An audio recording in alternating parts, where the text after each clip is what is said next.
நான் ஆட்சியில் இருந்தா அந்த பிரச்சனையே வந்திருக்காது. ஏன்னா ஆட்சியில் இருக்கவன் யாருன்னு தெரியும், பிரச்சனை பண்ணா என்ன ஆகும்னு தெரியும். 800 ஆண்டுகளா இருக்குன்னு சொன்னீங்கல்ல, 800 ஆண்டுகளா இல்லாத இந்த 5 ஆண்டுல ஏன் வந்துச்சு? அதுக்கு முன்னாடி இருந்தவெல்லாம் ஒரு தாய் பிள்ளைகளா தானே இருந்தான். இதுல மதுரையில இஸ்லாத்தை ஏற்றிருக்கிறவன்லாம் முதல்ல யாரு?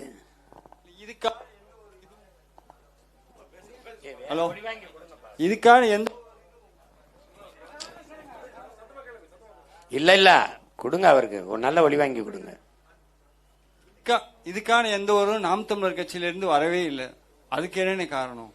வரவே இல்லைன்னா நீங்க இந்த நாட்டுல இருக்கீல? அண்ணே, நான் மதுரை தானே, மதுரை மாவட்டம் தானே. சொல்லுங்கடா. ஆர்ப்பாட்டம் போட்டேன், போராட்டம் போட்டேன், 4-5 பக்கத்துக்கு அறிக்கை வெளியிட்டேன், அது குறித்து பேட்டியா பேசிக்கிட்டு இருந்தேன். நீங்க அந்த நேரம் எங்க தூங்கிட்டே? நீங்க ஆட்சிக்கு வந்தா அது கையாண்டா இது எப்படி கொண்டு வருவீங்க? பிரச்சனையாவே வராதுன்ற கையாளுவீங்களா? சரி, உட்காருங்க. நீங்க ஓட்டு போட்டு சொந்தக்காரன் சொல்லி என்னை ஜெயிக்க வச்சிருங்க. சிக்கந்தர் மலையா இருக்கும், திருப்பரங்குன்றம் திருப்பரங்குன்றமாவே இருக்கும். சரி, நீங்க கவலையே படாதீங்க.